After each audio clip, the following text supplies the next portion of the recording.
This is a reading from Characters of the Reformation by Hilaire Belloc. Chapter 19, Laud. Laud was the Protestant Archbishop of Canterbury under Charles I of England. He belonged to that generation which was born somewhat before the year 1600, and which was old by the middle of the 17th century. That is, by the time that each party in the great religious quarrel of the Reformation was dimly appreciating that the battle was a drawn one, and that there could not be a complete victory on either side. It will be remembered that the middle of the 17th century, and more particularly the date 1648, the treaties of Westphalia, marks that moment of exhaustion on the two sides. After it, what used to be united Christendom was permanently divided into the two camps of the Catholic and Protestant cultures, the boundaries of which have not appreciably changed from that day to this. Laud, as Archbishop of Canterbury, was the principal figure in English official Protestantism, that is, in the new establishment set up by William Cecil, and known as the Church of England, in the critical period when the conflict was being decided. He was put to death by the English revolutionaries a little before the general settlement just mentioned, and he had begun his characteristic activities less than 20 years after the beginning of the century. His personality is most interesting. He was of the middle ranks of society, with no special advantages of birth, and gained public attention wholly through his own energy and character. That energy was intense, and never failed him to the end. It was as great in his last days as in his first, and it animated a very small body, for he was almost a dwarf in size. His volume of work and correspondence was enormous. His power of attention to detail was equally great, and he followed a fixed, clear policy with great chances of success, which was only defeated by the rise of a general rebellion against the English royal government, in which his own activities and office were included. The importance of Laud in any study of the great religious quarrel and its unsatisfactory drawn settlement in the 17th century is considerable, and it lies in this. He was an early example of how the great Catholic recovery, which had marked the end of the 16th century, reacted upon the Protestant world. But at the same time, Laud is a still more striking example of the way in which the Reformation had made the Protestant attitude of mind inescapable for those who had broken away from Catholic unity. In other words, the interest of his career lies in this, that in spite of certain sympathies with Catholic tradition, and in spite of their recovering certain sides of the general European culture, the Protestants throughout Europe, and even in England, where Catholicism was still so strong, were condemned to be the victims of the original violent rebellion which had taken place in their fathers' time. In the case of Laud, and of England in general, this was particularly striking because the force which made against their returning to Catholic unity was the force of nationalism. That is, the claim of lay society and its prince, or king, to independence from the general moral unity of Christendom and the West. All of this is summed up, of course, in the refusal to accept papal supremacy. Laud was the chief and leader of those who had come to deplore the losses inflicted by the Reformation, and the wounds which it had inflicted upon normal human habit. He was the leader and representative of those who feared and disliked Puritanism as a moral disease. He had sympathy with the natural and excellent use of images in worship. One of the counts in the indictment against him on which he was put to death was his having put up a statue of Our Lady and the Holy Child, which one may still see standing above the main door of the University Church at Oxford, St. Mary's. He and those like him, who were now becoming numerous in the English established Protestant Church, not only felt a sentimental attraction towards the lovely and human externals of Catholic worship, but were also inclined, one cannot use a stronger word, but at any rate inclined, to consider the fullness of Catholic doctrine in nearly all points.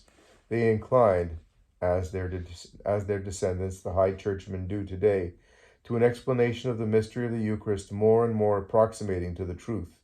They inclined to sacramental penance and the sacramental view of religion in general. They were particularly strong upon the necessity of a hierarchy, and upon what they hoped was in their own case, and what they admitted in the case of Catholics to be the apostolic succession. They desired to regard their clergy as priests, and some of them indeed would come to say even sacrificing priests. But with all this, they remained Protestant. They remained, though they would not have admitted it, thoroughly anti-Catholic, because they rejected that one part of Catholic doctrine which is its essential, the combination of unity and authority. The unity of the visible church and its invincible authority were repugnant to their growing nationalism, and those who preserved such an attitude of mind were just as much the enemies of Catholicism as the most rabid Puritan could be, or the most complete agnostic. Laud himself used a phrase which has become famous in this regard. He said that he could not consider a reunion with Rome as she now is. Now that phrase was not only a rejection of unity, but by its wording it implied that there was no united visible church of God on earth. The use of the word Rome in this connection emphasized and was intended to emphasize the doctrine that the Church of Rome hath erred, which inevitably includes the doctrine that all the churches, as the phrase goes, had erred, and that therefore there was no united, visible, infallible church. There is to be remarked, embarrassing Laud and his followers in this early stage of the great quarrel, just the same difficulty which embarrasses high churchmen or so-called Anglo-Catholics today. It is impossible for them to give a clear definition of their position, because they, while abhorring the word Protestant, are essentially Protestant in refusing unity and in preferring a national religion, which can include any degree of heresy, to an international religion which excludes all heresy. If you were to have asked Laud what doctrines he taught, he would have replied with some, though insufficient, definition. If you had gone on to ask him, do you separate yourself from those within your national church who deny these doctrines? Do you cut them off from their communion? He would have either to answer no, or remain silent. To those Protestants of his own day, who were violent against other Catholic doctrines besides that of unity, who hated the doctrine of the real presence, who detested any sacramental system, who were excited to anger at the idea of a priesthood, in other words, the Puritans, Laud and those who thought with him seemed to be half Catholic. They seemed to be leading England back to Catholicism. They were even spoken of as papists by the more extreme of their opponents. But all that was false and an illusion. In certain externals, they proposed to imitate or recover certain Catholic practices, and they did cherish an affection for much of the Catholic spirit, but that which is the very heart of the whole affair, ut sint unum, that all may be one, they rejected. Nor did they reject it with reluctance. Their rejection of it was fundamental to their whole position. It was a position expressed in many phrases, all of which strongly illuminate its character. Thus, there is the phrase which speaks of the Church of England as the Church of our baptism. There is the phrase which calls the Pope an Italian priest. We were implored only the other day by a high dignitary of the Church of England not to grovel at the feet of an Italian priest. Just as the rejection of unity coupled with infallible authority is the intellectual or doctrinal test of Laud's Protestantism, so is that equally important matter of the emotions and affections.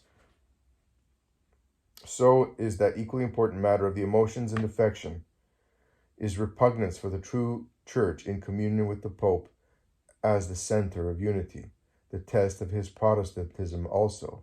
The Catholic Church of its nature excites either great loyalty or repulsion. When it excites repulsion in a man, that man is the enemy of the faith, even though he accept the greater part of its doctrine and the greater part of its traditional externals.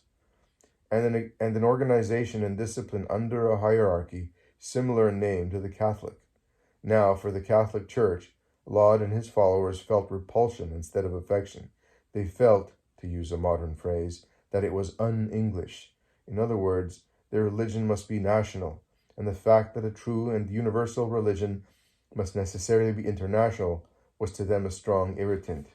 It is this which explains the deep and permanent sympathy which existed between Laud and his king, Charles I, who had made him archbishop. Charles had not the same sentiment of sympathy with many Catholic externals that Laud had. He was by temperament what we call today evangelical. An experience of his very early youth, his voyage to Spain, and the failure of his royal marriage there had emphasized his strong dislike of Catholicism. He sincerely believed that the Church of England, as he had known it with its ceremonies and ministers in his boyhood, was the most perfect Christian organization, and therefore his attitude implied that there could be many such organizations side by side, many churches, and no one infallible authoritative church. Charles disliked the Mass, in spite of his increasing affection for his Catholic wife, the sister of the King of France. He disliked the Catholic priesthood and their whole spirit. He had nothing about him of what we call today the High Anglican, yet he got on capitally with Laud, and Laud with him, the reason being that the real devotion of each was towards the royal and national power, the complete independence of the English realm and the English king from all other authority, spiritual or temporal. The effort at unity which Laud made had little to do with spiritual unity, even within his own communion. He was there concerned with unity of practice, with imposing a similar liturgy upon England, Scotland, and Ireland, for the sake of dignity and for the sake of historical tradition. Laud would see to it that the liturgy was interpreted in terms of considerable pomp and careful ritual, but he did not impose dogma. He was determined that the English communion should be the only communion service where the King of England ruled, that it should be given at the altar rails and not haphazard at a table in the middle of the church, that the elements should be received kneeling, and so forth. But he was content to leave aside the essential definition of what the real presence was, whether or no Jesus Christ appeared on the altar at the consecrating words of a priest. These, which are to the Catholic mind the essentials, seemed to him things no doubt important, but not essential. The essential was the unity of the Church of England and its independence from the general Christendom of Europe. The activities of Laud's life and the manner of his death have been between them made him of a considerable effect upon the subsequent history of the Anglican Church. His activities were political, strongly supporting that monarchical government which was then the traditional government of England, personal government by a king responsible to the nation, the centering of power in an individual whose duty it should be to defend the weak against the strong and prevent the wealthier classes from lording it over their fellows. On account of this political activity, Laud was swept into the great revolutionary battle of his time. The interests of the wealthy, the merchants, and money dealers of the city of London, the interests of the squires and the great landowners, all these made for rebellion against the power of a personal king. In many, the movement was hardly conscious. Many hesitated to join the rebellion. Very many went against their own class interest and defended the monarchy when it came to the actual issue of arms. Nevertheless, what are called the English civil wars were essentially a struggle between wealth and the crown. Early in that struggle, the interests of wealth allied themselves to and were mixed with the violent religious passions of Puritanism. A very large proportion of landowners and a far larger proportion of the great merchants were Puritan. Therefore, as the struggle increased in violence, Laud became the target for a double attack. He had repressed Puritanism in religion. He had supported personal monarchy in politics. His person was seized by the rebels. He was imprisoned, and at last they put him to death. Such a career and such a termination to it created what may be called the legacy of Laud. Politically, that legacy came to nothing. The victory of the wealthier classes in England was so complete, and the corresponding defeat of the monarchy so thorough, that the very idea of government by a king died out in about half a century after Laud's death. One long lifetime after his beheading on Tower Hill, the English throne was filled by a puppet monarch who was not even allowed to attend the governing council of the realm, and from that day onwards, England has been governed by the great landowners and by the money dealers of the city of London. But the legacy of Laud in ecclesiastical matters had more vitality. It fell very low during the 18th century, but it was revived before the end of that century when a sermon, famous in its time, was preached from the pulpit of the University Church of Oxford in favor of sacramental absolution and the revival of the sacrament of penance in the Church of England. Footnote: the origin of the so-called Oxford movement did not spring from Newman and his group, but began much earlier, when a sermon in defense of the sacrament of penance was preached in the University Church of St. Mary the Virgin under the inspiration of the emigrant French priests of 1793. Procure, if possible, and read the booklet Priestly Absolution at Oxford.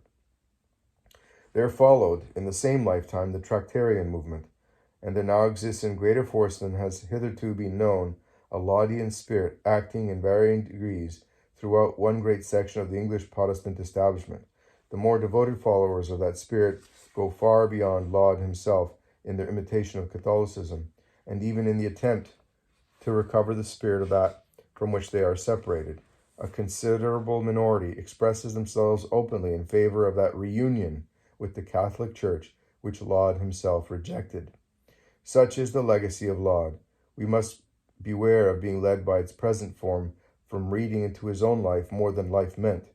He was in his own time distinctly and clearly anti-Catholic, wholly devoted to a separate English church of which the special mark was refusal of communion with the Catholic Church as a whole and rejection of its authority.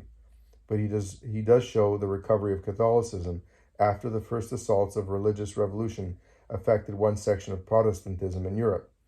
As against this, within the same Protestant society was organized the Calvinistic spirit manifested as Puritanism. By an accident of war, the man who became most prominent in that connection was Oliver Cromwell.